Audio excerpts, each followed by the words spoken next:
ಶ್ರೀ ಗುರುಭ್ಯೋ ನಮಃ. ಹರಿ ಓಂ. ಕೃಷ್ಣಾಯ ವಾಸುದೇವಾಯ ಹರಯೇ ಪರಮಾತ್ಮನೆ ಪ್ರಣತಕ್ಲೇಶನಾಶಾಯ ಗೋವಿಂದಾಯ ನಮೋ ನಮಃ. ಈ ದಿನ ಭಕ್ತಿ ಸುಧ ಚಾರಣ ಮುಖಾಂತರ ನಮ್ಮ ಮುಂದೆ ನಮ್ಮ ಗುರುಗಳಾಗಿರುವಂತಹ ಪೂಜ್ಯ ರಾಮಮಠದಾಚಾರ್ಯರಿದ್ದಾರೆ. ಇವರು ಪೂರ್ಣಪ್ರಜ್ಞ ವಿದ್ಯಾಪೀಠದಲ್ಲಿ 12 ವರ್ಷ ಸುಧಾಂತ ಅಧ್ಯಯನವನ್ನು ಮಾಡಿ ನಮ್ಮ ಪರಮಪೂಜ್ಯ ಗುರುಗಳಾಗಿರುವಂತಹ ಯತಿಕುಲ ಚಕ್ರವರ್ತಿ ಶ್ರೀ ಶ್ರೀ ವಿಶ್ವೇಶತೀರ್ಥ ಶ್ರೀಪಾದಂಗಳಲ್ಲಿ ಸುಧಾ ಅಧ್ಯಯನವನ್ನು ಮುಗಿಸಿ ಸುಧಾಮಂಗಳವನ್ನು ಮಾಡಿ ಇವಾಗ ನಿವೃತ್ತರಾಗಿದ್ದಾರೆ. ಅಂಥವರಿಗೆ ಸ್ವಾಗತ, ಸುಸ್ವಾಗತ. ಗೀತೆಯಲ್ಲಿ ಹಲವು ಬಾರಿ ಸಂವಾದ ರೂಪ ಕಾರ್ಯಕ್ರಮ ನಡೀತು. ಇವಾಗ 17ನೇ ಅಧ್ಯಾಯ ಶ್ರದ್ಧಾತ್ರಯ ವಿಭಾಗ ನಾಮ 17ನೇ ಅಧ್ಯಾಯ. ಕೃಷ್ಣ ತಾನು ಜನರಿಗೆ ಉಪದೇಶ ಮಾಡಿದ್ದಾನೆ. ಯಾವುದನ್ನು ಉಪದೇಶ ಮಾಡಿದ್ದಾನೆ, ಎಷ್ಟು ಜನರ ತ್ರೈವಿದ್ಯೆ ಇಲ್ಲಿ ಅಧ್ಯಾಯದಲ್ಲಿದೆ. ಆ ಸಂವಾದವನ್ನು ತಾವು ಮಾಡಿಸ್ಕೊಡ್ಬೇಕು ಅಂತೇಳಿ ನಾವು ಕೇಳ್ಕೊತಿದ್ದೇವೆ. ಮೊದಲಿಗೆ ಶ್ರದ್ಧೆ ಎಷ್ಟು ವಿಧ? ಭಗವದ್ಗೀತೆಯ 17ನೇ ಅಧ್ಯಾಯದ ಈ ಸಂವಾದ ಕಾರ್ಯಕ್ರಮಕ್ಕೆ ಎಲ್ಲ ಶ್ರೋತೃಗಳಿಗೆ ಸ್ವಾಗತವನ್ನು ಹೇಳ್ತಾ, ಶ್ರದ್ಧಾತ್ರಯ ವಿಭಾಗ ಯೋಗ ಎಂಬುದಾಗಿ 17ನೇ ಅಧ್ಯಾಯಕ್ಕೆ ಹೆಸರಿಸಿದ್ದಾರೆ. ಮನುಷ್ಯನ ವಿಭಿನ್ನವಾದ ನಡವಳಿಕೆಗಳು, ಮನುಷ್ಯನ ವಿಭಿನ್ನವಾದ ಆಹಾರದ ಅಭಿರುಚಿಗಳು, ಅವನು ಮಾಡುವ ಯಜ್ಞದಾನ ತಪಸ್ಸು ಕರ್ಮಗಳು, ಇದೆಲ್ಲದರಲ್ಲೂ ಒಂದು ವೈವಿಧ್ಯವನ್ನು ನಾವು ಕಾಣ್ತಾ ಇದ್ದೇವೆ. ಈ ನಮ್ಮ ಆಚರಣೆಗಳಲ್ಲಿ, ನಮ್ಮ ಅಭಿರುಚಿಗಳಲ್ಲಿ, ನಮ್ಮ ಕರ್ಮಗಳಲ್ಲಿ ಕಾಣುವ ಈ ವೈವಿಧ್ಯಕ್ಕೆ ಏನು ಕಾರಣ ಅನ್ನುವುದನ್ನು 14ನೇ ಅಧ್ಯಾಯದಲ್ಲಿ ಹಿಂದೆ ಒಮ್ಮೆ ಸಂಕ್ಷೇಪವಾಗಿ ಹೇಳಿದ್ದಾರೆ. ಈಗ 17ನೇ ಅಧ್ಯಾಯದಲ್ಲಿ ಮತ್ತೆ ಅದನ್ನು ವಿವರಿಸ್ತಾ ಇದ್ದಾರೆ. ಜೀವರ ಸ್ವಭಾವದಲ್ಲೇ 3 ಬಗೆಯ ಶ್ರದ್ಧೆ ಇದೆ. ಇದು ಶ್ರದ್ಧಾತ್ರಯ ವಿಭಾಗ ಅಂತ ಹೇಳ್ತಾ ಇದ್ದಾರೆ. ಶ್ರದ್ಧೆ ಅನ್ನೋದು 2 ವಿಧ. ಒಂದು ಅಂತಃಕರಣ ಪರಿಣಾಮ ರೂಪವಾದ ಶ್ರದ್ಧೆ, ಇನ್ನೊಂದು ಜೀವರ ಸ್ವರೂಪದಲ್ಲೇ ಸೇರಿಕೊಂಡಿರುವ ಶ್ರದ್ಧೆ. ಅವರವರ ನಡವಳಿಕೆಯಿಂದ ಅವರ ಸ್ವಭಾವ ಯಾವುದು ಅಂತ ನಾವು ಗುರುತಿಸಲಿಕ್ಕೆ ಸಾಧ್ಯ.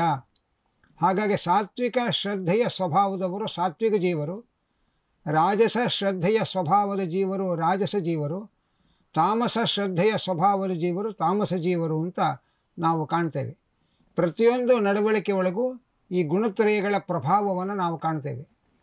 ಹೊರಗಡೆ ಪರಿಸರದ ಪ್ರಭಾವವು ನಮ್ಮ ನಡವಳಿಕೆ ಮೇಲೆ ಕೆಲಸ ಮಾಡುತ್ತೆ. ಆದರೆ ಈ ಪರಿಸರದ ಪ್ರಭಾವವೂ ಕೂಡ ಜೀವನ ಸ್ವಭಾವದಲ್ಲಿ ಇದ್ದದ್ದನ್ನೇ ಅಭಿವ್ಯಕ್ತಿಗೊಳಿಸುತ್ತೆ. ಮಣ್ಣು ಗೊಬ್ಬರ ಎಲ್ಲವನ್ನೂ ಹಾಕಿದರೂ ಕೂಡ ಅದೆಲ್ಲವೂ ಬೀಜದಲ್ಲಿರುವ ಸ್ವಭಾವವನ್ನೇ ಅಭಿವ್ಯಕ್ತಿಗೊಳಿಸುತ್ತೆ. ಹಾಗೆ ಪರಿಸರದ ಪ್ರಭಾವವೂ ಕೂಡ ಜೀವನ ಮೂಲ ಸ್ವಭಾವಕ್ಕೆ ಅನುಗುಣವಾಗಿಯೇ ಅದು ಅಭಿವ್ಯಕ್ತಿಯಾಗತ್ತೆ ಅನ್ನುವುದನ್ನು ನಾವು ಗಮನಿಸಬೇಕು. ಅರ್ಜುನ ಮೊಟ್ಟ ಮೊದಲು ಈ ಅಧ್ಯಾಯದಲ್ಲಿ ಪ್ರಶ್ನೆ ಮಾಡ್ತಾ ಇದ್ದಾನೆ. ಶಾಸ್ತ್ರದ ವಿಧಿಯನ್ನು ಅರಿತವರು ಮಾಡೋದು ಬೇರೆ, ಆದರೆ ಶಾಸ್ತ್ರದ ವಿಧಿಯನ್ನು ಅರಿಯದೇ ಇರತಕ್ಕಂಥವರು, ಕೇವಲ ಶ್ರದ್ಧೆಯಿಂದಲೇ ಯಜ್ಞಯಾಗಗಳನ್ನು ಮಾಡ್ತಕ್ಕಂಥವರು, ಅವರ ನಿಷ್ಠೆ ಯಾವ ರೀತಿ ಇರುತ್ತೆ? ಅದು ಸಾತ್ವಿಕವೋ ರಾಜಸವೋ ತಾಮಸವೋ ಹೇಗೆ? ಹೀಗೆ ಶಾಸ್ತ್ರದ ವಿಧಿಯನ್ನು ಅರಿಯದೇ ಮಾಡುವವರ ಆಚಾರಗಳಿಂದ ಅವರ ಸ್ವಭಾವವನ್ನು ತಿಳಿದುಕೊಳ್ಳುವ ಬಗೆ ಹೇಗೆ ಅನ್ನುವುದನ್ನು ಅರ್ಜುನ ಪ್ರಶ್ನೆ ಮಾಡ್ತಾ ಇದ್ದಾನೆ. ಅದರಲ್ಲಿ ತ್ರಿವಿಧಾ ಭವತಿ ಶ್ರದ್ಧಾ ದೇಹಿನಾಂ ಸಾ ಸ್ವಭಾವಜ ಸಾತ್ವಿಕೀ ರಾಜಸೀ ಚೈವ ತಾಮಸೀ ಚ ಇತಿ ತಾಂ ಶೃಣು. ತ್ರಿವಿಧಾ ಭವತಿ ಶ್ರದ್ಧಾ, ಶ್ರದ್ಧೆ 3 ಬಗೆಯಾಗಿದೆ ಹಾಗೆ ಅಂತ ತಿಳಿಸ್ತಾರೆ. ಅದು ಸ್ವಭಾವಜ, ಸ್ವಾಭಾವಿಕವಾದ ಶ್ರದ್ಧೆ, ಅದು 3 ವಿಧ. ಜೀವರ ಸ್ವಭಾವದಲ್ಲೇ ಅಡಕವಾಗಿರತಕ್ಕಂತಹ ಶ್ರದ್ಧೆ ಸಾತ್ವಿಕ ರಾಜಸ ತಾಮಸ ಎಂಬುದಾಗಿ 3 ಬಗೆ ಹಾಗೆ ಅಂತ ಹೇಳ್ತಾ ಇದ್ದಾರೆ. ಅದರಲ್ಲಿ ಸತ್ವಾನುರೂಪ ಸರ್ವಸ್ಯ ಶ್ರದ್ಧಾ ಭವತಿ ಭಾರತ, ಶ್ರದ್ಧಾಮಯೋಯಂ ಪುರುಷಃ ಯೋ ಯಚ್ಛ್ರದ್ಧಃ ಸ ಏವ ಸಹ.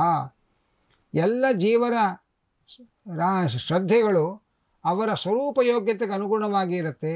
ಯಾಕೆಂದರೆ ಜೀವ ಶ್ರದ್ಧಾ ಸ್ವರೂಪ ಹಾಗೆ ಅಂತ ಹೇಳ್ತಾ ಇದ್ದಾರೆ.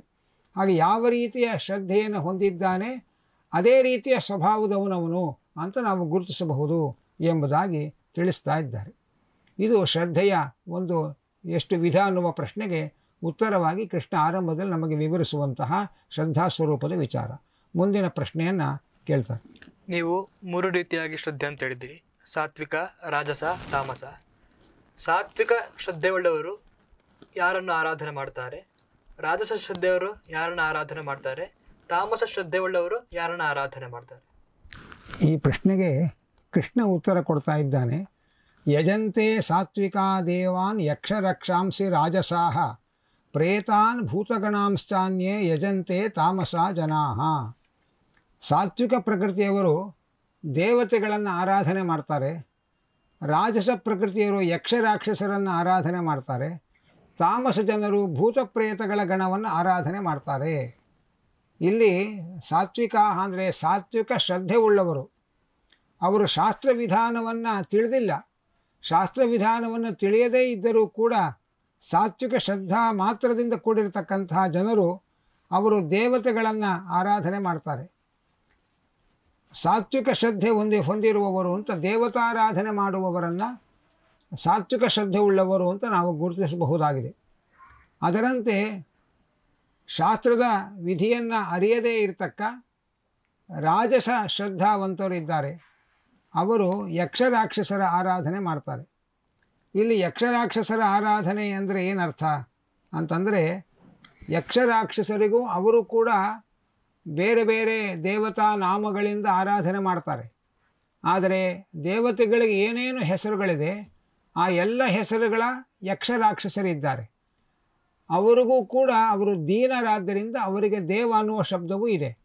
ಹಾಗಾಗಿ ರಾಜಸ ಶ್ರದ್ಧೆಯ ಸ್ವಭಾವದವರು ಅವರು ಶಾಸ್ತ್ರದ ವಿಧಿಯನ್ನು ಅರಿಯದೇ ಹೋದರೂ ಕೂಡ ಅವರ ಸ್ವಭಾವಕ್ಕನುಗುಣವಾದ ಅವರ ಆರಾಧನೆ ಯಕ್ಷರಾಕ್ಷಸರ ಬೇರೆ ಬೇರೆ ದೇವತೆಗಳ ಹೆಸರಿನಲ್ಲಿರುವ ಯಕ್ಷರಾಕ್ಷಸರನ್ನು ಅವರು ಆರಾಧನೆ ಮಾಡ್ತಾ ಇರ್ತಾರೆ ಅಂತ ತಿಳಿಸ್ತಾ ಇದ್ದಾರೆ.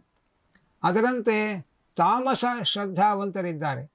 ಆ ಶಾಸ್ತ್ರದ ವಿಧಿಯನ್ನು ಅರಿಯದೇ ಇರತಕ್ಕ ತಾಮಸ ಶ್ರದ್ಧಾವಂತರು ಅವರು ಭೂತಪ್ರೇತಗಳನ್ನು ಆರಾಧನೆ ಮಾಡ್ತಾರೆ ಎಂಬುದಾಗಿ 3 ಬಗೆಯಾದ ಶ್ರದ್ಧಾ ಸ್ವಭಾವದ ಜನರು 3 ಬಗೆಯ ಆರಾಧನೆಯನ್ನು ಮಾಡ್ತಾರೆ ಅನ್ನುವುದನ್ನು ಕೃಷ್ಣ ಇಲ್ಲಿ ವಿವರಿಸಿ ತಿಳಿಸ್ತಾ ಇದ್ದಾನೆ.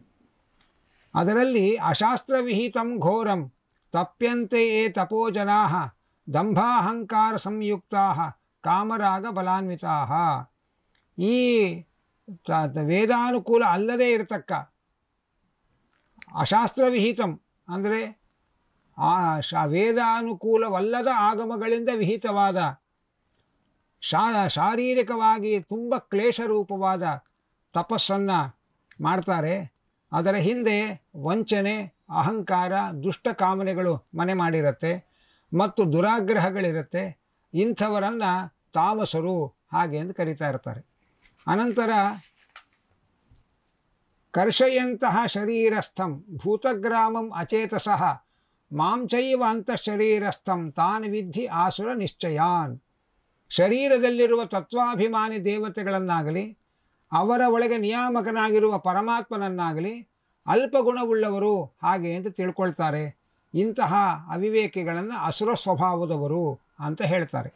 ಹೀಗೆ ತಾಮಸ ಜೀವಿಗಳ ಆರಾಧನಾ ಕ್ರಮದಲ್ಲಿ ಹೇಳುವಾಗ ಶಾಸ್ತ್ರ ವಿರೋಧಿಯಾದ ಅಂದರೆ ವೇದಗಳಿಗೆ ಅನುಕೂಲವಲ್ಲದೇ ಇರತಕ್ಕ ದುರಾಗಮಗಳಿಂದ ಪ್ರೇರಿತರಾಗಿ ಅವರು ಶಾರೀರಿಕವಾಗಿ ಮಹಾಕ್ಲೇಶರೂಪವಾದ ತಪಸ್ಸನ್ನು ಮಾಡ್ತಾರೆ. ಆ ತಪಸ್ಸಿನ ಹಿಂದೆ ಕಪಟತನ, ಅಹಂಕಾರ ಇದೆಲ್ಲ ತುಂಬಿರುತ್ತೆ, ದುರಾಗ್ರಹಗಳು ತುಂಬಿರುತ್ತೆ.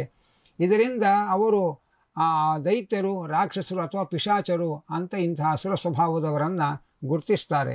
ಜೊತೆಯಲ್ಲಿ ತತ್ವಾಭಿಮಾನಿ ದೇವತೆಗಳನ್ನು, ಅವರೊಳಗಿರುವ ನಿಯಾಮಕನಾದ ಭಗವಂತನನ್ನು ಅಲ್ಪಗುಣವುಳ್ಳವರು ಹಾಗೆ ಅಂತ ಚಿಂತನೆ ಮಾಡ್ತಾರೆ. ಇವರು ಅಸುರ ಸ್ವಭಾವದವರು ಹಾಗೆ ಅಂತ ತಿಳಿಸ್ತಾ ಇದ್ದಾರೆ. ನೀವು ಅವರು ಯಾವ ರೀತಿಯಾಗಿ ಉಪಾಸನೆ ಮಾಡ್ತಾರೆ ಅಂತ ತಿಳಿಸ್ಕೊಟ್ರಿ. ಅವರ ಆಹಾರ ಕ್ರಮ ಹೆಂಗೆ? ಈ ಆಹಾರದ ಅಭಿರುಚಿಯಲ್ಲೂ ಕೂಡ ಸಾತ್ವಿಕ, ರಾಜಸ, ತಾಮಸ ಸ್ವಭಾವದವರನ್ನು ಗುರುತಿಸಲಿಕ್ಕೆ ಬರುತ್ತೆ ಅಂತ ಹೇಳ್ತಾನೆ ಕೃಷ್ಣ. ನಾವು ಸಾಮಾನ್ಯವಾಗಿ ಲೋಕದಲ್ಲಿ ಕಾಣ್ತೇವೆ, ಕೆಲವರಿಗೆ ಉಪ್ಪು, ಖಾರ, ಹುಳಿ ಇದು ಬಹಳ ಇಷ್ಟವಾಗಿರುತ್ತೆ. ಇನ್ನು ಕೆಲವರಿಗೆ ಮಧುರವಾದದ್ದು ರಸ ಇಷ್ಟವಾಗಿರುತ್ತೆ. ಕೆಲವರಿಗೆ ಅದು ಎಷ್ಟು ಹಳಸಿರುತ್ತೆ ಅಷ್ಟು ರುಚಿ ಕಾಣ್ತಾ ಇರ್ತಾರೆ. ಅತ್ಯಂತ ಹುಳಿಯಾದದ್ದನ್ನೇ ಇಷ್ಟಪಟ್ಟು ತಗೊಳ್ಳೋರು ಇರ್ತಾರೆ. ಹೀಗೆಲ್ಲ ಆಹಾರದ ಅಭಿರುಚಿಗಳನ್ನು ನಾವು ವ್ಯತ್ಯಾಸವನ್ನು ಕಾಣ್ತೇವೆ ನಾವು. ಅದರಲ್ಲಿ ಸಾತ್ವಿಕ, ರಾಜಸ, ತಾಮಸ ಆಹಾರಗಳ ಅಭಿರುಚಿಗಳನ್ನು ಕೃಷ್ಣ ಇಲ್ಲಿ ನಮಗೆ ಗುರುತಿಸಿ ತೋರಿಸ್ತಾ ಇದ್ದಾನೆ. ಆಯುಸ್ ಸತ್ವ ಬಲಾರೋಗ್ಯ ಸುಖ ಪ್ರೀತಿ ವಿವರ್ಧನಾ ರಸ್ಯಾ ಸ್ನಿಗ್ಧಾ ಸ್ಥಿರಾ ಹೃದಯಾ ಆಹಾರಾ ಸಾತ್ವಿಕ ಪ್ರಿಯಾ. ನಮ್ಮ ಆಹಾರ ಅದು ಆಯುಷ್ಯಕ್ಕೆ ಪೋಷಕವಾಗಿರಬೇಕು ಮತ್ತು ಮನಸ್ಸಿನ ನೈರ್ಮಲ್ಯಕ್ಕೆ ಪ್ರಯೋಜಕವಾಗಿರಬೇಕು. ಸತ್ವ ಅಂದರೆ ಮನಸ್ಸಿನ ನೈರ್ಮಲ್ಯ, ಮನಸ್ಸಿನ ನೈರ್ಮಲ್ಯಕ್ಕೆ ಅದು ಪ್ರಯೋಜಕವಾಗಿರಬೇಕು. ಮನಸ್ಸಿನ ನೈರ್ಮಲ್ಯಕ್ಕೂ ಆಹಾರಕ್ಕೇನು ಸಂಬಂಧ ಹಾಗೆ ಅಂತ ನಮಗೊಂದು ಪ್ರಶ್ನೆ ಬರಬಹುದು. ಉಪನಿಷತ್ತಿನಲ್ಲಿ ಹೇಳ್ತಾರೆ, ನಾವು ತಿಂದ ಆಹಾರ ಅದು 3 ಬಗೆಯಾಗಿ ಪರಿಣಾಮಗೊಳ್ಳುತ್ತೆ ಅಂತ ಹೇಳ್ತಾ, ಆ ಆಹಾರದಲ್ಲಿ ಯಾವ ಸೂಕ್ಷ್ಮಾಂಶ ಇದೆ ಅದೇ ಮನಸ್ಸಾಗಿ ಪರಿಣಾಮಗೊಳ್ಳುತ್ತೆ ಅನ್ನುವಂಥ ಅಂಶವನ್ನು ಉಪನಿಷತ್ತಲ್ಲಿ ಹೇಳ್ತಾರೆ. ಹಾಗಾಗಿ ನಾವು ಸಾತ್ವಿಕ ಆಹಾರವನ್ನು ಸೇವನೆ ಮಾಡಿದರೆ ಅದರ ಸೂಕ್ಷ್ಮಾಂಶದಿಂದ ಸಾತ್ವಿಕವಾದ ಮನಸ್ಸು ಪರಿಣಾಮ ಆಗುತ್ತೆ. ಆಹಾರ ರಾಜಸವಾಗಿದ್ದರೆ ಅದರ ಸೂಕ್ಷ್ಮದಿಂದ ರಾಜಸ ಮನಸ್ಸಿನ ಭಾವನೆಗಳು ನಮಗೆ ಉಂಟಾಗತ್ತೆ. ಆದ್ದರಿಂದ ಆಹಾರ ಮನೋನೈರ್ಮಲ್ಯಕ್ಕೆ, ಮನಸ್ಸಿನ ಮೇಲೆ ಆಹಾರಗಳು ಹೇಗೆ ಪ್ರಭಾವಕಾರಿಯಾಗತ್ತೆ ಅನ್ನುವುದಕ್ಕೆ ಈ ವಿಷಯವನ್ನು ಕೃಷ್ಣ ಹೇಳ್ತಾ ಇದ್ದಾನೆ. ಇದಕ್ಕೆ ಪೋಷಕವಾಗಿ ಒಂದು ಸುಂದರವಾದ ಮಹಾಭಾರತದ ದೃಷ್ಟಾಂತವನ್ನು ಹೇಳೋದಾದರೆ, ಭೀಷ್ಮಾಚಾರ್ಯರು ಶರಶಯ್ಯೆಯಲ್ಲಿ ಮಲಗಿ ಧರ್ಮರಾಜನಿಗೆ ಅನೇಕ ಧರ್ಮೋಪದೇಶವನ್ನು ಮಾಡ್ತಾರೆ. ಈ ಎಲ್ಲ ಧರ್ಮೋಪದೇಶವನ್ನು ಕೇಳಿದ ಬಳಿಕ ದ್ರೌಪದಿ ಕೇಳ್ತಾಳೆ, ಇಷ್ಟು ಧರ್ಮಗಳನ್ನು ಧರ್ಮರಾಜರಿಗೆ ಉಪದೇಶ ಮಾಡಿದ್ದೀರಿ ಇವತ್ತು, ಆದರೆ ಅವತ್ತು ತುಂಬಿದ ಸಭೆಯಲ್ಲಿ ದುರ್ಯೋಧನ ದುಶ್ಯಾಸನ ನಮಗೆ ಮಾಡಬಾರದ ಅಕೃತ್ಯವನ್ನು ಮಾಡಿ ಮಾನಾಪಹರದ ಪ್ರಯತ್ನ ಮಾಡಿದ್ರಲ್ಲ, ಅವತ್ತಾಗಿ ನೀವು ಧರ್ಮವನ್ನು ಎತ್ತಿ ಹಿಡಿದು ಮಾತಾಡಲಿಲ್ಲ ಅಂತ ದ್ರೌಪದಿ ಕೇಳ್ತಾಳೆ. ಆಗ ಭೀಷ್ಮರು ಹೇಳ್ತಾರೆ, ಅವತ್ತು ದುರ್ಯೋಧನನ ಮನೆಯ ಅನ್ನ ತಿಂದು ಅದರಿಂದ ಅಂತಹ ದುಷ್ಟ ಮನಸ್ಸು ಉಂಟಾಗಿತ್ತಮ್ಮ. ಹಾಗಾಗಿ ಧರ್ಮವನ್ನು ಅಧರ್ಮವನ್ನು ವಿರೋಧಿಸುವ ಪ್ರವೃತ್ತಿಯೇ ಇಲ್ಲದೇ ಇರೋ ಹಾಗೆ ಆ ದುರ್ಯೋಧನನ ಮನೆಯ ಅನ್ನದ ಪ್ರಭಾವ ಬೀರಿತ್ತು. ಈಗ ಅನೇಕ ದಿವಸಗಳಿಂದ ಶರಶಯ್ಯೆಯಲ್ಲಿ ಮಲಗಿ ದುರ್ಯೋಧನನ ಮನೆಯ ಅನ್ನದಿಂದ ತಯಾರಾದ ರಕ್ತ ಎಲ್ಲ ಸೋರಿ ಹೋಗಿ ಅಸ್ಥಿ ಮಾತ್ರ ಅವಶೇಷವಾಗಿ ಉಳ್ಕೊಂಡಿದ್ದೇನೆ. ಹಾಗಾಗಿ ಈಗ ನನಗೆ ಧರ್ಮ ಪ್ರಜ್ಞೆ ಜಾಗೃತವಾಗಿದೆ ಅಂತ ಭೀಷ್ಮಾಚಾರ್ಯರು ಉತ್ತರಿಸ್ತಾರೆ. ಇದು ಆಹಾರ ಅನ್ನೋದು ಮನಸ್ಸಿನ ಮೇಲೆ ಹೇಗೆ ಪ್ರಭಾವಕಾರಿಯಾಗತ್ತೆ ಅನ್ನೋದಕ್ಕೆ ಮಹಾಭಾರತದಲ್ಲೇ ಬರುವಂಥ ಒಂದು ಸುಂದರವಾದ ದೃಷ್ಟಾಂತ ಅನ್ನೋದನ್ನು ನಾವು ಗಮನಿಸಬೇಕು. ಹಾಗೆ ಆಯುಸ್ ಸತ್ವ ಬಲ ಅಂದರೆ ದೇಹಕ್ಕೆ ಬಲವನ್ನು ಕೊಡ್ತಕ್ಕಂಥದ್ದಾಗಬೇಕು. ಇಲ್ಲಿ ಸುಖ ಪ್ರೀತಿ ಮತ್ತು ಆರೋಗ್ಯ ಪೋಷಕವಾಗಿರಬೇಕು. ಸುಖ ಪ್ರೀತಿ ವಿವರ್ಧನಾಹ ಅಂತ ಇದ್ದಾರೆ. ಇಲ್ಲಿ ಸುಖ ಮತ್ತು ಪ್ರೀತಿ ಈ 2 ಶಬ್ದಗಳಿಗೆ ಒಂದು ವಿಶೇಷವಾದ ಅರ್ಥವನ್ನು ತಿಳಿಸ್ತಾ ಇದ್ದಾರೆ. ಸುಖ ಅಂತಂದರೆ ಒಮ್ಮೆ ಅದನ್ನು ಅನುಭವಿಸಿದರೂ ಕೂಡ ದೀರ್ಘಕಾಲದವರೆಗೆ ಅದರ ಸುಖವನ್ನು ಅನುಭವಿಸ್ತಾ ಇರ್ತೇವೆ. ಒಮ್ಮೆ ಅದನ್ನು ತಿಂತೇವೆ, ಅದರ ಪರಿಣಾಮದ ಆನಂದ ದೀರ್ಘಕಾಲವಾಗಿರುತ್ತೆ. ತುಪ್ಪ ಒಮ್ಮೆ ತಿಂತೇವೆ, ದೇಹದ ಮೇಲೆ ಅದರ ಪರಿಣಾಮ ದೀರ್ಘಕಾಲವಾಗಿರುತ್ತೆ. ಅನಂತರ ಪ್ರೀತಿ ಅಂತಂದರೆ ಉಪಭೋಗ ಕಾಲದಲ್ಲಿ ಸುಖವಾಗಿರುತ್ತೆ, ಆನಂದವಾಗಿರುತ್ತೆ ಅಷ್ಟೇ. ದೀರ್ಘಕಾಲದ ಪರಿಣಾಮ ನಮ್ಮ ದೇಹದ ಮೇಲೆ ಅದಿರಲ್ಲ. ಹೀಗೆ ಭೋಗಿಸುವ ಕಾಲದಲ್ಲಿ ಮಾತ್ರ ಆನಂದವನ್ನು ಕೊಡ್ತಕ್ಕಂಥದ್ದು ಸುಖ. ಭೋಗಿಸಿದ ಬಳಿಕವೂ ಬಹುಕಾಲ ನಮಗೆ ಆನಂದವನ್ನು ಕೊಡ್ತಕ್ಕಂಥದ್ದು ಪ್ರೀತಿ ಅನ್ನುವ ಹೆಸರಿನಿಂದ ಗುರುತಿಸ್ತಾ ಇದ್ದಾನೆ ಪರಮಾತ್ಮ. ಹೀಗೆ ಆಯುಷ್ ಸತ್ವ ಬಲ ಆರೋಗ್ಯ ಸುಖ ಪ್ರೀತಿ ವಿವರ್ಧನಾಹ ಇವುಗಳನ್ನು ಅಭಿವೃದ್ಧಿಗೊಳಿಸುವಂತಹ ಆಹಾರ. ಮತ್ತು ರಸ್ಯಾಹ ರಸಭೂಯಿಷ್ಠವಾಗಿರಬೇಕು, ಸ್ನಿಗ್ಧಾಹ ಸ್ನೇಹ ಗುಣವುಳ್ಳವರಾಗಿರಬೇಕು, ಉಳ್ಳಂತಹ ಆಹಾರ ಆಗಿರಬೇಕು.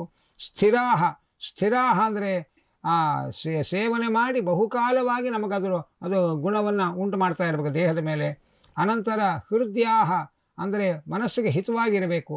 ಇಂತಹ ಆಹಾರ ಇದೆಯಲ್ಲ ಇದು ಸಾತ್ವಿಕ ಪ್ರಿಯಾಹ, ಸಾತ್ವಿಕರಿಗೆ ಪ್ರಿಯವಾಗುವ ಆಹಾರಗಳಿದು. ಯಾರಿಗೆ ಇಂಥ ಆಹಾರಗಳಲ್ಲಿ ಆಸಕ್ತಿ ಇದೆ, ಇಂಥ ಆಹಾರಗಳಲ್ಲೇ ಅಭಿರುಚಿ ಇದೆ, ಇವರನ್ನು ಸಾತ್ವಿಕ ಶ್ರದ್ಧಾ ಸ್ವಭಾವದವರು ಅಂತ ಅವರ ಆಹಾರದ ಅಭಿರುಚಿಯಿಂದ ನಾವು ಗುರುತಿಸಬಹುದು ಹಾಗೆ ಅಂತ ಇದ್ದಾರೆ. ಅದರಂತೆ ಕಟು ಆಮ್ಲ ಲವಣ ಅತ್ಯುಷ್ಣ ತೀಕ್ಷ್ಣ ರೂಕ್ಷ ವಿದಾಹೀನಃ ಆಹಾರಾಹ ರಾಜಸಸ್ಯ ಇಷ್ಟಾಹ ದುಃಖ ಶೋಕ ಆಮಯ ಪ್ರದಾಹ. ಕಟು ಅಂತಂದರೆ ಮೆಣಸಿನಕಾಯಿಯ ಖಾರ, ಮೆಣಸು ಮೊದಲಾದದ್ದು. ಆಮ್ಲ ಅಂದರೆ ನಿಂಬೆಹಣ್ಣು ಮೊದಲಾದ ಹುಳಿಯ ವಸ್ತುಗಳು. ಅತ್ಯುಷ್ಣಂ ಬಹಳ ಬಿಸಿ ಬಿಸಿಯಾಗಿರಬೇಕು. ಅದು ಅತಿ ಅನ್ನೋದು ಎಲ್ಲ ಕಡೆಗೂ ಅನ್ವಯ ಮಾಡ್ಕೋಬೇಕು. ಅತಿಯಾದ ಅತಿಯಾದ ಖಾರ, ಅತಿಯಾದ ಹುಳಿ, ಅತಿಯಾದ ಉಷ್ಣ, ಅತಿಯಾದ ಉಪ್ಪಿನ ಅಂಶ. ಮತ್ತು ತೀಕ್ಷ್ಣಂ ಅಂದರೆ ಬಹಳ ತೀಕ್ಷ್ಣಕಾರಿಯಾದಂಥ ಸಾಸಿವೆ ಮೊದಲಾದ ಪದಾರ್ಥಗಳು. ರೂಕ್ಷ ಅಂದರೆ ಸ್ವಾಭಾವಿಕವಾಗಿಯೇ ನೀರಸವಾದ ವಸ್ತುಗಳು. ವಿದಾಹಿ ಅಂದರೆ ಬಹಳ ಸುಟ್ಟಿರುವಂತಹ ಅಥವಾ ಕೇವಲ ಸಂತಾಪವನ್ನೇ ಉಂಟು ಮಾಡತಕ್ಕಂತಹ, ದುಃಖ ಅಂತಂದರೆ ದುಃಖ